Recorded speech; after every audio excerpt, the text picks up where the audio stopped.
오늘 말씀 제목이 고난 가운데 그냥 두시는 이유가 있다.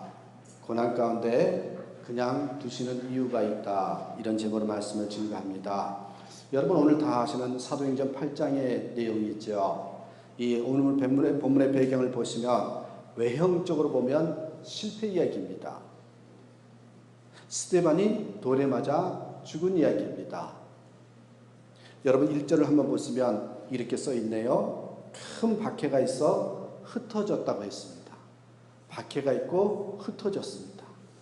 또 3절 보십시오. 이런 표현이 나와요. 교회가 잔멸되었다. 여기에 잔멸이란 단어의 원어 해석을 보니까 돼지가 포도밭을 짓밟았다. 이런 뜻으로 되어 있습니다. 돼지가 포도밭을 짓밟았으면 어떻게 됐을까요? 한국말로 말하면 쑥대밭이 되었다. 그런데 어떻게 이게 우리에게 기쁨이 될까요? 실패 스토리입니다. 성공에서 멀어진 이야기입니다. 버림받은 이야기가 오늘 본문의 이야기입니다. 하나님을 믿는 사람이 이렇게까지 실패해야 되는가? 이렇게 될 수 있는가? 의문점이 생길 것입니다. 그러나 결론은요, 그럴 수 있습니다. 오늘 여러분 한번 보실까요? 이거 잊지 마셔야 돼요. 실패를 보는 시각이 있습니다. 실패 이야기인데 실패를 보는 시각이 두 가지가 있어요. 감각적으로 보는 것과 사명적으로 보는 게 있습니다. 우리는 성공과 실패를 너무 감각적으로 생각하는 경우가 있습니다. 여기서 감각적으로 본다라는 것은 자기 중심으로 생각한다는 겁니다. 모든 걸 성공과 실패 이야기를 자기 중심으로 보지 마시라는 겁니다. 믿는 사람은 자기 중심이 아닌 하나님 중심으로 사는 사람입니다. 그러니까 감각이 아닌 사명 중심적으로 생각해야 된다는 것입니다. 그래서 사명적 하나님 중심이라고 썼습니다. 성경을 보면서 여러분 우리는 이 감각적인 접근이 아닌 사명적인 접근으로 이야기를 보아야 된다는 겁니다. 우리의 관점으로 자기 중심으로 성경을 보지 마시고 하나님 관점으로 하나님 중심으로 성경을 보아야 된다. 이 말씀입니다. 여러분 에베소서 6장 18절에서 24절의 말씀을 보니까 거기에 사도 바울의 자세가 나오더라고요. 바울이 감옥에 갇혀 있습니다. 바울이 감옥에 있습니다. 쇠사슬에 매인바되어 있습니다. 그렇지만 그가 기도하는 거 보십시오. 그는 상황 탈출을 위해서 기도한 것이 아니라 사명을 완수할 수 있도록 기도를 부탁을 합니다. 자기 중심이면요 감옥에 나가게 해달라고 기도할 것입니다. 그러나 하나님 중심이었기 때문에 기도 제목을 보면 사명을 감당해달라고 기도를 부탁을 합니다. 무슨 말입니까? 사도 바울은 모든 상황을 감각적인 접근이 아니라 사명적인 접근으로 보았다는 것입니다. 그래서 사도 바울이 대단한 겁니다. 우리는 많은 경우 조건을 변화시키려고 인생을 겁니다. 우리 왜 그렇게 뼈 빠지게 인생을 사느냐라고 물어보면 조건을 바꾸려고 그런 거예요. 가난한 조건에서 부자의 조건으로, 힘든 조건에서 편안한 조건으로 바꾸려고 합니다. 조건입니다. 여러분 그런데요 결론적으로 말씀드릴게요. 조건이 좋으면 좋지만 조건 나빠도 사명을 이루는 데는 지장이 없습니다. 하나님은 사명을 이루는 데 지장이 없으면요 조건을 안 바꿔주실 때도 있다라는 것입니다. 오늘 본문 상황이 그렇습니다. 고난이 있습니다. 상황이 어렵습니다. 한마디로 조건이 나쁜 것입니다. 그런데 아셔야 됩니다. 조건이 나빠진 것이 사명을 이루는 데는 아무 지장이 없다는 것입니다. 고난이 있어도 사명을 이루는 데는 아무 지장이 없다는 것입니다. 우리는 일반적으로 많은 인생을 조건의 개선을 위해서 기도합니다. 열악하면 어떻습니까? 여러분 괜찮습니다. 열악해도요 사명을 이루면 된다는 것입니다. 조건은 사명을 이루는데 아무런 영향을 미치지 못한다는 것을 여러분 인정해야 합니다. 사도 바울은 보십시오. 맨날 이야기합니다. 육체의 가시가 있었어요. 육체의 가시를 없애달라고 기도했습니다. 그랬더니 하나님의 응답은 뭡니까? 고린도 후서 12장 7절에서 네 은혜가 내게 족하도다 라고 했습니다. 환경을 바꿔달라고 하지만 하나님은요, 약할 때 강함이 된다라고 하면서 조건을요, 고쳐주시지 않았습니다. 우리도 조건을 바꿔달라고 기도합니다. 그런데도 바꿔주지 않으면 여러분 아셔야 됩니다. 그것으로도 사명을 이루기는 충분하게 바꿔주시지 않는다고 믿어야 한다는 겁니다. 저도요, 그렇게 믿기로 작정했습니다. 저도 우리 하나님께 우리 교회 조건을 많이 요구합니다. 이렇게도 저렇게도 해달라고 기도 제목을 보면 참 조건이 많습니다. 그런데도 바꿔주지 않으면 할 수 없지요. 만족해야지요. 왜요? 지금 있는 것으로도 주님의 사명을 이루는 데는 지장이 없기 때문에 조건을 바꾸지 않으신다는 것을 제가 믿기 때문에 그렇습니다. 오히려 때로는요, 지나고 나서 보니까 그 조건 요구한 것이 나의 욕심이라는 것을 나중에는 깨닫게 되었습니다. 그러므로 여러분, 하나님이 더 좋은 조건을 허락하지 않는 것은 그 조건 자체로 충분하다는 것을 인정하면서 명심해야 됩니다. 지금 조건으로도 하나님의 사명을 다할 수 있다는 것을 믿어야 되는 겁니다. 그러기에 여러분, 우리는 조건에 매달리기보다는 사명에 매달려야 합니다. 일반적으로 우리가 고난이 뭡니까? 우리가 생각하는 고난, 참 저 사람 고난 당했다, 고난 가운데 있다라고 이야기할 때 여러분, 조건이 변화되지 않은 현상을 우리는 고난이라고 합니다. 그렇죠? 조건이 변화되지 않은 상황. 아파요? 그러면 치유가 돼야 되잖아요. 계속 아픈 가운데 있으면 고난입니다. 사업을 했어요? 사업이 잘 돼야 되잖아요. 근데 때로는 안 됩니다. 풀리지가 않습니다. 조건이 안 바뀌었잖아요. 우리는 그걸 뭐라 그래요? 고난이라고 얘기를 합니다. 여러분, 이 고난이 하는 일이 많습니다. 왜 하나님이 조건을 바꾸지 않고 그대로 놔두시는가? 하나님은 왜 우리가 하나님의 자녀로 가면서 우리를 고난 가운데 그냥 두시는가? 여러분, 고난 가운데 하시는 일이 많기 때문에 그렇습니다. 제가 세 가지로 접근을 합니다. 자, 첫 번째 한번 보시겠어요? 하품 그만하시고 돌려주세요. 첫 번째, 자, 보세요. 첫째, 담대함을 주십니다. 고난은. 보십시오. 고난은 우리에게 담대함을 주셔요. 근데 왜 담대함을 주실까요? 흔들림이 없도록 하기 위함입니다. 우리 신앙이 흔들리면 안 되잖아요. 그래서 여러분, 첫 번째입니다. 고난은 담대함을 주심으로 흔들림이 없도록 하기 위함이다. 여러분, 고난이 옵니다. 조건이 열악합니다. 그러면 오히려 여러분 아십니까? 담대해집니다. 고난을 겪어본 사람은 압니다. 담대해집니다. 여러분, 초대교회 성도들을 보십시오. 고난이 왔습니다. 고난을 어렵게 통과했습니다.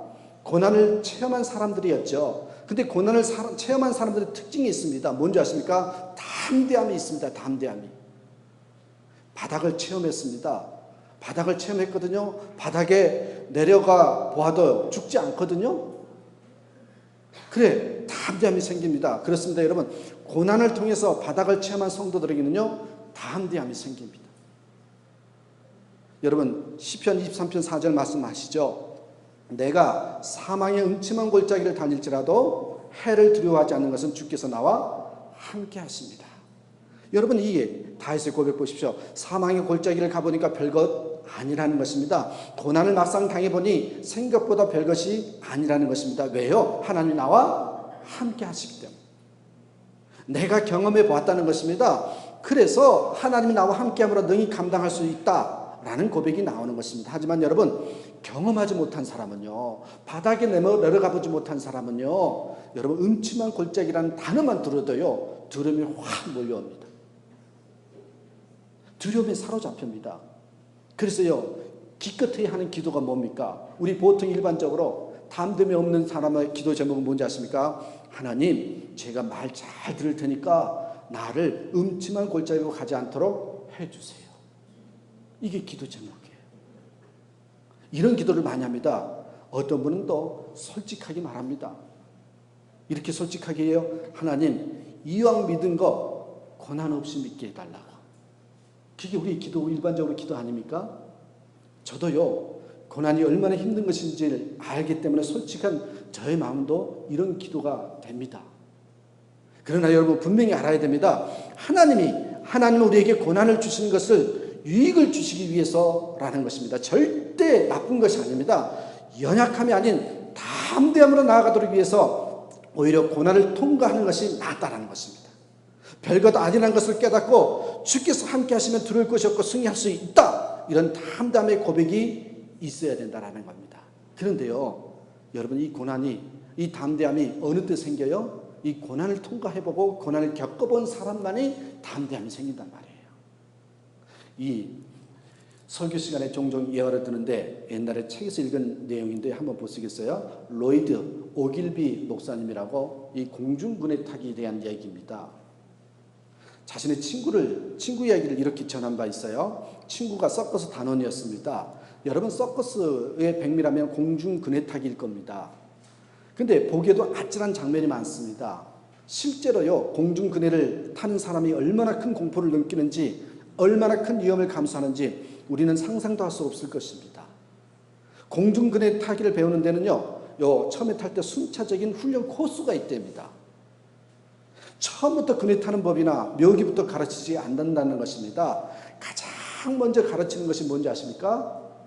떨어지는 법부터 가르친답니다. 누구나 한 높이가 20m 된대요. 20m 높이면 올라가면 누구나 두려움이 생기게 마련입니다. 그래서 그네 아래 그물을 쳐놓고요, 떨어지는 훈련을 합니다. 며칠 떨어지다 보면 떨어져도 안전하다. 뭐가 생겨요? 확신이 생겨요. 그래서 훈련을 거듭하다 보면 오히려 떨어지는 것을 이제 자꾸 수백 번 떨어지다 보니까 이제요, 그 떨어지는 것을 뭐요? 즐기는 단계까지 가게 된다는 겁니다. 그러면 바로 그때부터 묘기를 가르치고요, 연습을 한다는 것입니다. 그렇게 해야 추락이 아니라, 떨어진 것이 아니라 그네 타기에 집중할 수 있기 때문에 그렇습니다. 그래서 떨어지는 법부터 가르친다. 여러분, 바로 그렇습니다. 이 담대함은요, 우리가 흔들리지 않는 신앙을 위해서 필요한 것인데, 담대함은요, 성공을 통해서 오는 게 아닙니다. 실패를 통해서 온다는 겁니다. 담대함은요, 고난을 통과한 성도들에게 주어지는 선물입니다. 고난이 그렇기 때문에 무조건 나쁜 것이 아닙니다. 고난 때문에 묶인 것이 풀립니다. 고난으로 인해서요, 둥지가 아닌 보금자리만 머무는 것이 아니라 창공으로 날아오르는 업그레이드된 인생을 살게 될 수 있다는 겁니다. 고난으로 인해서 강력한 날개를 얻게 됩니다. 고난으로 인해서 두려운 마음에서요, 담대한 마음으로 변화된다는 것입니다. 이와 같이 여러분, 하나님도 우리를 어둠으로 이끄시지만 우리는 담대해지고 사명이 보이게 되는 것입니다. 하나님이 우리가 바닥을 경험하면 어떤 선물을 주셔요? 고난을 겪으면서 우리에게 주시는 선물이 뭐예요? 담대함을 주신다는 거예요. 그래서 흔들림 없이 하나님에게 쓰이는 자녀가 되게 하신다는 겁니다.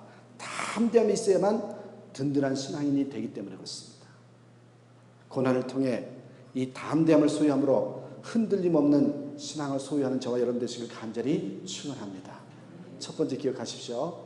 첫 번째, 고난이 우리에게 주시는 게 뭐예요? 담대함을 주심으로써 흔들리지 않은 신앙을 주신다. 두 번째는 뭘까요? 고난이 가운데 그냥 하나님께서 우리를 두시는 이유가 있어요. 뭐냐면, 고난은요, 가치를 깨달아 감사의 삶을 살게 한다는 겁니다.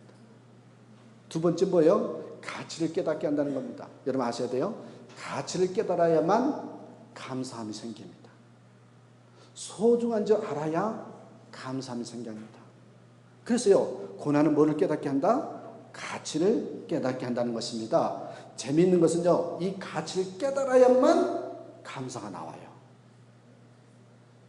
지도자는요, 그래서 가치를 볼 줄 아는 눈이 있어야 됩니다. 가치를 알아야 집중과 선택이 이루어지기 때문입니다. 하지만 여러분, 가치는요, 고난을 경험해야만 알 수 있습니다. 없어 봐야 소중함을 압니다. 건강을 잃어본 사람은요, 건강의 중요성을 깨닫습니다. 그러면 뭐가 나와요? 감사가 나옵니다. 직장을 잃어본 사람은요, 직장의 중요성을 압니다. 어떤 사람이요, 내일에는 불행이 기다리고 있대요. 주일날 그런 소리 하는 거예요. 내일은 나는 불행해. 왜 그러냐니까 월요병이 있는 거예요. 자기에게, 여러분, 월요병이라는 것입니다. 여러분 그런 사람 뭐예요? 일상의 축복을 모르는 사람입니다. 당연히 모르죠. 직장을 잃어본 적이 없는 사람은 알 수 없는 거지요. 여러분 실직을 당해봐야 월요일이 얼마나 감사한 날인지를 안다는 겁니다. 여러분 잃어봐야 월요일의 월요병이 아닌 가장 감사한 날이 된다는 것입니다. 여러분 일상은요 상실해 봐야 합니다. 이 건강을 상실해 봐야 건강의 소중함을 압니다. 가정이 상실돼 봐야 가정이 얼마나 중요한지를 압니다. 나라를 잃어봐야 나라의 중요성을 압니다. 상실을 통해서만 우리는 그것의 중요성, 가치를 알게 된다는 것입니다. 그리고 감사할 수 있는 삶을 살게 됩니다. 여러분 잊지 마십시오. 고난은 가치를 깨닫게 해요. 가치가 깨달아지면 그 다음에 뭐가 와요? 감사가 옵니다. 한번 성경 말씀 보시겠어요? 한번 읽어보시겠어요? 우리 누가복음 15장 16절 17절 한번 읽어봅니다. 시작. 그가 돼지 먹는 지연 열매로 배를 채우고자 하되 주는 자가 없는지라. 이에 스스로 돌이켜 이르되 내 아버지에게는 양식이 풍족한 품꾼이 얼마나 많은가. 나는 여기서 줄여 죽는구나. 보세요. 여러분 탕자의 비유 중에 일부분입니다. 지연 열매를 먹는 바닥에서 아버지를 생각합니다. 그리고 아버지에게 다시 돌아옵니다. 탕자는 보십시오. 고난을 통해서 아버지의 중요성을 알게 되고요. 이를 통해서 감사가 나오는 것입니다. 집안에 있는 형은 이것을 모릅니다. 그런 의미에서 하나님은요 우리를 유기 내버려 두실 때가 있어요. 하나님이 자녀지만은 내버려 두실 때가 있단 말이죠. 왜요? 이 경험을 통해서 중요성을, 가치를, 감사를 알게 하기 위함이라는 것입니다. 여러분 죄라는 것도 그렇습니다. 우리는 율법대로 살지 않은 것을 죄라고 합니다. 도덕적인 기준으로 죄를 접근만 합니다. 하지만 제가 늘상 말씀드리죠. 죄는 뭐다? 하나님을 믿지 않는 것이 죄고 교만한 것이 죄고 자기 의 가운데 빠져 있는 게 죄라고 그랬습니다. 이런 사람은 믿기는 믿되 여러분 보편적으로 이것을 죄라고 여기지 않는 사람은요 믿기는 믿되 제대로 믿지 않는 것입니다. 로마서 5장 20절에 보니까 사도 바울은 이에 대해서 율법은 범죄를 더하게 함이라 라고 고백하고 있습니다. 우리가 감각으로 느끼지 못하는 것을 율법이 그것을 알게 해줍니다. 성경 말씀에 비춰보니까 내가 죄를 짓고 있구나 이걸 깨닫게 된다는 것입니다. 그런 다음에 나오는 것이 뭡니까? 죄가 더한 곳에 은혜가 넘친다고 그렇게 이야기를 해요. 무슨 뜻입니까? 내가 죄인이라는 것을 이해해야지만 하나님의 죄사함의 은혜, 십자가의 은혜를 알게 된다는 것입니다. 그래서 여러분 교회에서는요 죄에 대해서 이야기를 해야 합니다. 죄의 심각성은 죽음입니다. 죽음을 알아야 죄사함의 은혜를 알게 됩니다. 십자가의 의미는요 죄의 결과가 죽음이라는 것을 암시하는 것입니다. 죄의 결과는 부끄러움을 당한다는 것입니다. 그러므로 여러분 죽음을 알아야 죄사함의 은총을 알게 됩니다. 누구 때문에요? 내 죄 때문에 예수님이 십자가를 지셨다는 것을 알아야 그것이 느껴져야 하나님의 은혜와 십자가의 소중함을 알게 되는 것입니다. 그러니까 먼저 뭐예요? 은혜를 깨달으려면 내가 죄인이라는 것을 알아야 된다는 것입니다. 얼마나 큰 죄인지를 깨달으면 깨달을수록요 은혜는 더 커지는 겁니다. 그것을 치열하게 알아야 십자가의 은혜를 체험할 수 있다는 것입니다. 고난과 쓰러짐과 깨짐을 통해서 가치를 깨달아야 됩니다. 고독을 경험해야 옆에 있는 사람이 있다는 것의 소중함을 한다는 겁니다. 여러분 잘나간 사람, 문제가 없던 사람이 아니라 혼자 외로움을 겪어본 사람이 사랑에 빠지면요 진짜 행복에 겨워서 사랑합니다.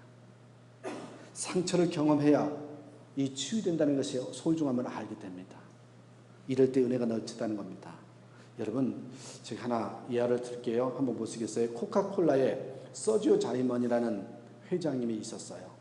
이 서지오 자이먼 회장, 여러분 이 사람은요 이 다이어트 콜라, 코카콜라 제로 있죠, 그걸 만들어낸 사람, 도입해가지고 굉장히 성공을 거두었습니다. 근데요 이 자이만 이 회장은요 코카콜라가 지난 20년 동안 경제사의 코카콜라인 펩시죠, 펩시와의 이 고전으로 인해서 판매 감소를 여전히 역전을, 판매가 감소되는 것을 느끼면서 이것을 어떻게 하면 역전을 시켜볼까? 펩시콜라와 경쟁하는 데 있어서 아이디어를 하나 냈습니다. 그래서 뭐 만들어낸 게 뭔지 아십니까? 뉴 코카콜라입니다. 새로운 코카콜라를 만들어냈습니다.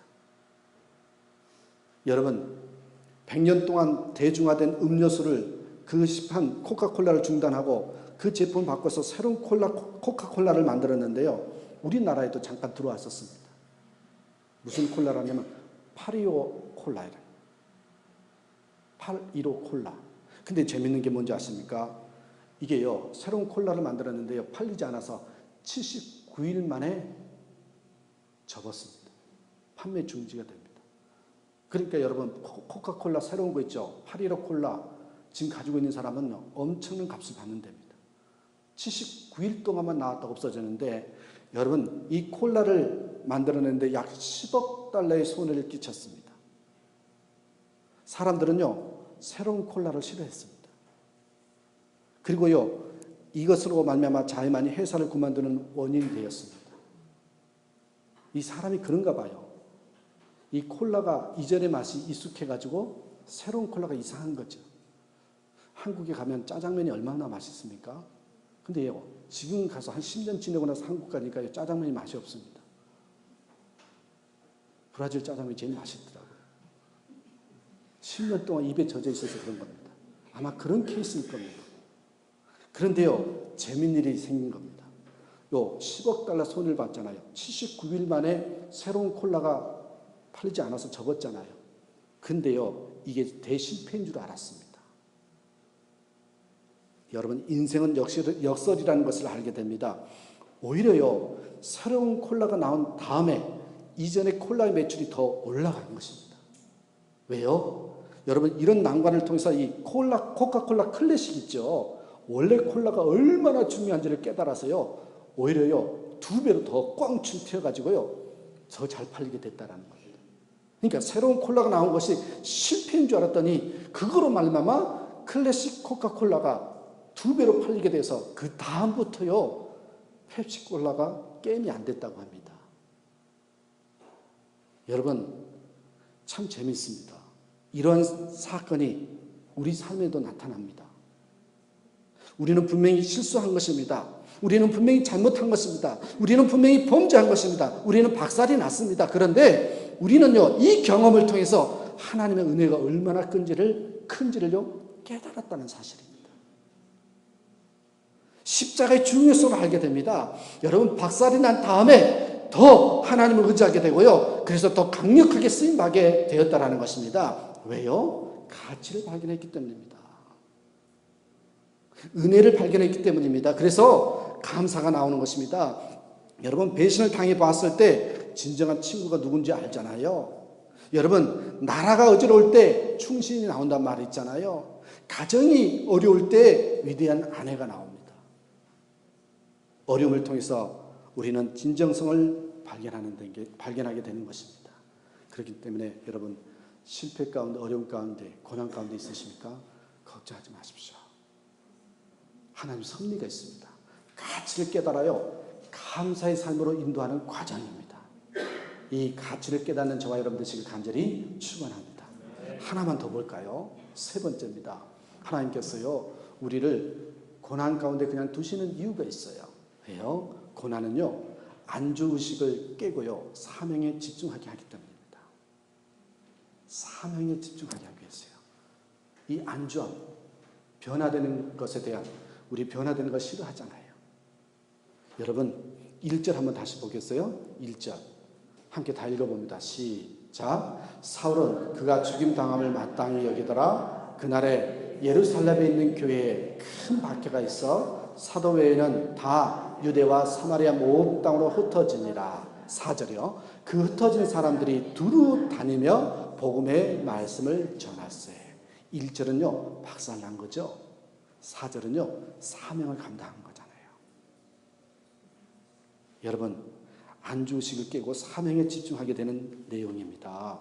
사람은요, 여러분 솔직하게 말씀드릴게요, 본성적으로요, 선교적이지 않습니다. 사람 중에 선교적으로 보이는 사람이 있다고 합니다. 착각하시면 안 됩니다.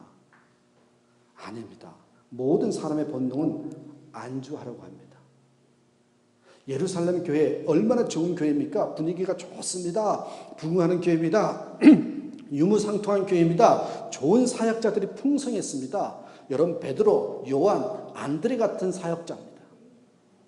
간증만 해도 무궁무진한 사람들입니다. 교제도 풍성했습니다. 사랑의 교제도 있었습니다. 모든 게 좋았습니다. 당연히 움직이기 싫어합니다. 이게 인간의 본능입니다. 그런데 보십시오. 1절에 보니까 핍박이 오니까 온 유대와 사마리아와 땅끝까지 흩어집니다. 말씀이 좋다고 여러분 움직이는 것이 아닙니다. 은혜 받았다고 다 움직이는 것이 아니더라고요. 말씀이 너무 좋았다고 은혜 받았다고 사명제로 가는 게 아니더라고요. 그때뿐이더라고요. 근데요, 박살이 나봐야, 핍박을 당해봐야, 고난을 겪어봐야 흩어지면서 선교지로 갑니다. 사명을 감당하게 된다는 것이죠. 여러분, 제 자신을 봅니다. 제 이야기에서 죄송합니다. 주무시고 계신 분들 좀 깨시고요. 제 자신을 봅니다. 제가 핍박이 없었으면 브라질에 왔을까요? 어려움이 없었으면 브라질에 왔을까요? 여기 오신 분들, 브라질에 오신 분들 이야기 히스토리 들어보면 다요, 어려움이 있어서 여기까지 오셨습니다. 여러분, 핍박이 없었으면요, 하나부터 질문 드릴게요. 핍박이 없었으면 제가 하늘교회를 개척했을까요? 솔직히요, 선교적인 마인드가 있어서 온 것 아닙니다. 여러분, 가정이 깨져서 더 이상 목회할 수 없는 상황이 돼서 브라질에 왔습니다. 저는 하늘교회 개척이요, 선교하라고 개척했을까요? 저의 마인드 속에 처음에는 그렇지 않았습니다. 여러분, 쫓겨서 온 것입니다. 고난 때문에 온 것입니다. 밀려서 온 것입니다. 그렇습니다. 여러분, 선교적이라서 온 게 아닙니다. 저만 봐도 그렇습니다. 여러분, 역사를 봐도 마찬가지입니다. 유럽은요, 기독교 국가입니다. 여러분, 기독교가 국교인 그런 유럽이라는 나라는요, 선교를 하지 않습니다. 이것이 하나님 나라라고 생각하면서 여기가 저 싸우냐 하면서 선교하지 않습니다. 여러분, 종교개혁을 한 나라가 독일인데요, 독일은 종교개혁은 했지만 선교를 하지 않았습니다. 처음에 루터도 선교 개념이 없었습니다. 제가요, 루터에 대해서 대학원에서 논문을 썼는데요, 루터 자체에게 여러분 선교적인 개념이 없습니다. 여러분, 선교는요, 언제나 핍박이 있을 때 시작되었다는 겁니다. 우리나라도 마찬가지입니다. 우리나라 동양의 예루살렘이라는 곳이 어딘지 아십니까? 평양입니다. 평양 신학교가 있었습니다. 기독교 수도는요, 평양이었습니다. 우리나라는.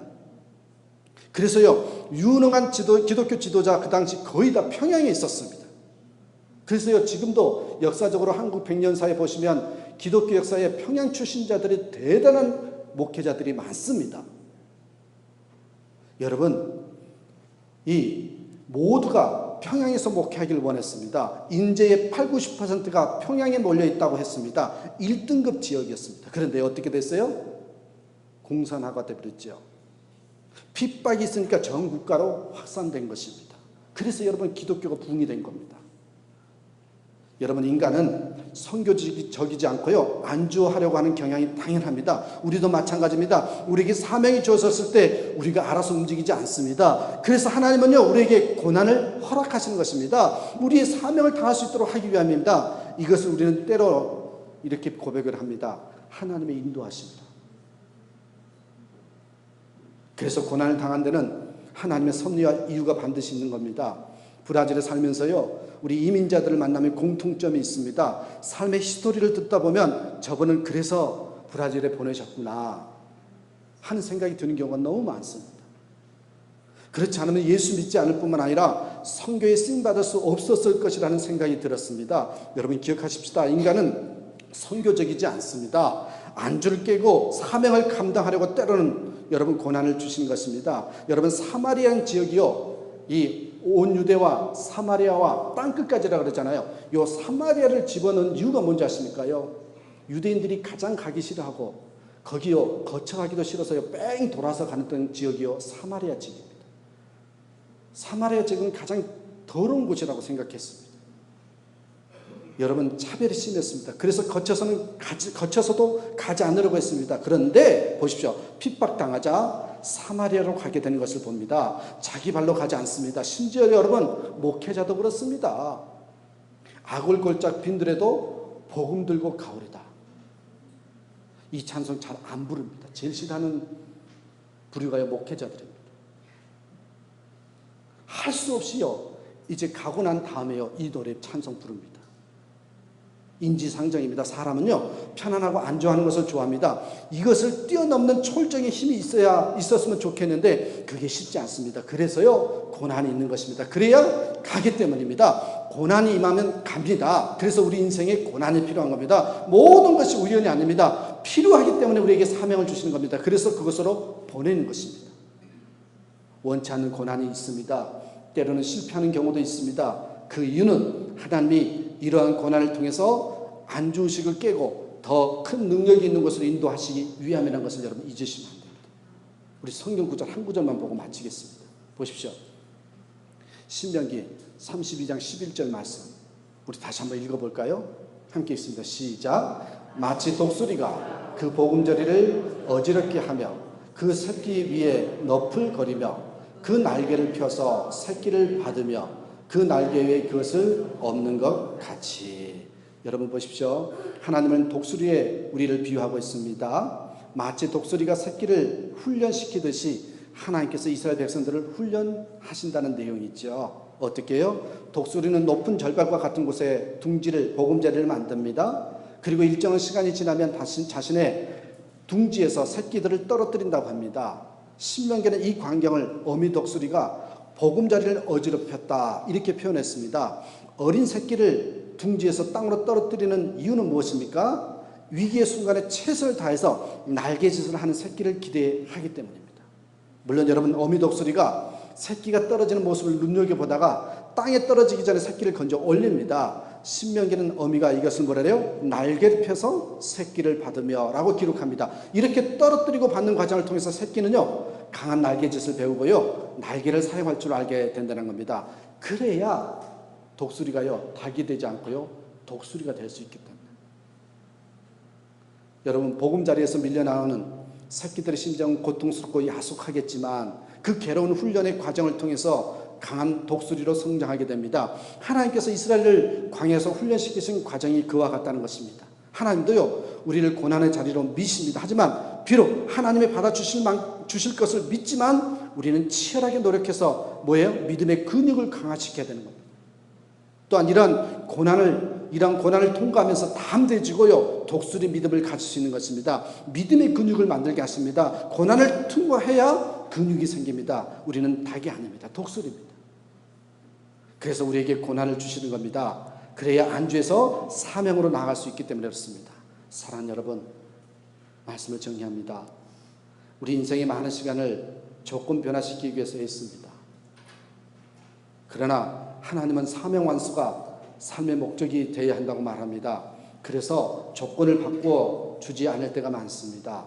이걸 우리는 고난이라고 합니다. 하나님이 조건을 변화시키지 않는 것은 여러분 첫 번째는 뭐라 했습니까?